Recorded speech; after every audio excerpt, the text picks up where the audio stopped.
August 2024, Shorthand Tamil Junior Grade. Get ready for the dictation. 10 seconds.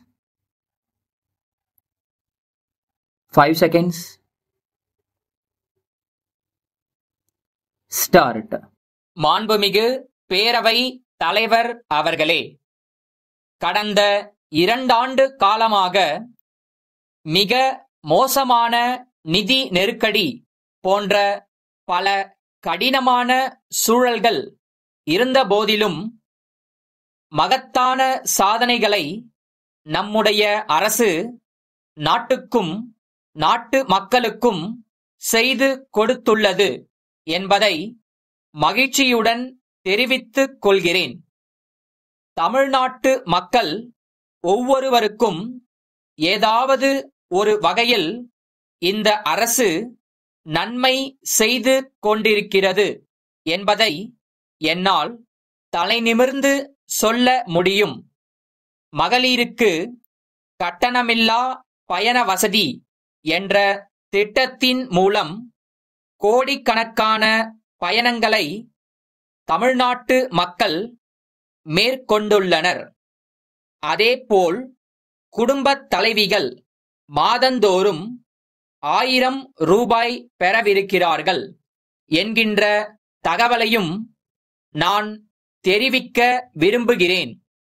இது தமிழ்நாட்டு மக்களின் அரசாக, கொள்கைகளின் அரசாக விளங்கிக் கொண்டிருக்கிறது என்பதை அறிவிப்பதில் பெருமிதம் கொள்கிறேன். சமூக நீதி, சமத்துவம், சகோதரத்துவம் போன்ற தத்துவங்களின் அடிப்படையில் இந்த அரசு இயங்கிக் கொண்டிருக்கிறது என்று சொன்னால் அது மிகையாகாது.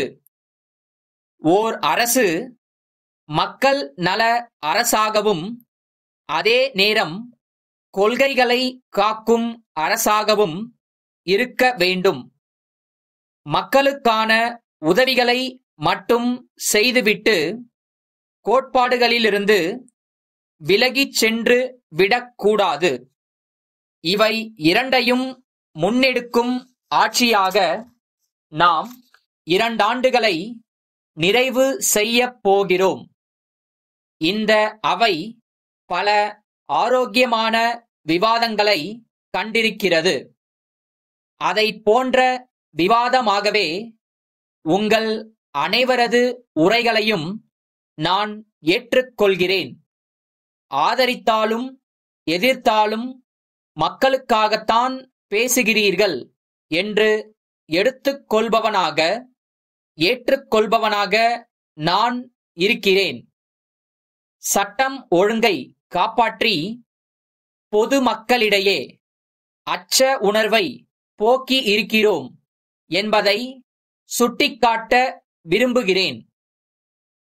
குற்றங்களை தடுப்பதே இந்த அரசின் முக்கிய குறிக்கோளாகும். அந்த வகையில் குற்றவாளிகள் உடனுக்குடன் கண்டுபிடிக்கப்பட்டு தண்டிக்கப்படுவார்கள் என்பதை உறுதியுடன் தெரிவித்துக் கொள்கிறேன். மக்களுக்கு நெருக்கமாகச் சென்று திட்டங்களை கண்காணிக்க வேண்டுமென்ற நோக்கத்தோடுதான் கள ஆய்வில் முதலமைச்சர் என்ற திட்டத்தை நான் தொடங்கினேன். அதன் அடிப்படையில் மாவட்டங்களுக்கே நேரடியாகச் சென்று தொடர்புடைய அதிகாரிகளை அழைத்து பேசி வருகிறேன் என்கின்ற தகவலை இந்த மாமன்ற உறுப்பினர்களுக்கு சொல்லிக் கொள்வதில் பெருமகிழ்ச்சி அடைகிறேன். விழுப்புரம் ரவி மின்சார பொருட்கள் விற்பனையாளர், சென்னை கண்ணன் மின்சார பொருட்கள் விற்பனையாளருக்கு எழுதிய கடிதம். அன்புடையீர், தங்களின் 2023 மே மாதம் 8ஆம் நாளைய பத்திரிகை விளம்பரத்தை பார்த்தோம். அதில் தாங்கள் மின்சார பொருட்களுக்கான ஒட்டுமொத்த விற்பனையாளர் என்றும் பிற மாவட்டங்களை சேர்ந்தவர்கள் தங்கள் மாவட்டத்தில் விற்பனையாளராக செயல்பட தங்களுடன் தொடர்பு கொள்ளவும் என விளம்பரம் செய்திருந்தீர்கள். இம்மாவட்டத்தில் கடந்த 10 வருடங்களாக மின்சார பொருட்கள் விற்பனையில் முன்னணியில் இருக்கின்றோம். அந்த வகையில் நாங்கள் விழுப்புரம் மாவட்டத்திற்கு விற்பனையாளராக நியமனம் வேண்டி விண்ணப்பிக்கிறோம்.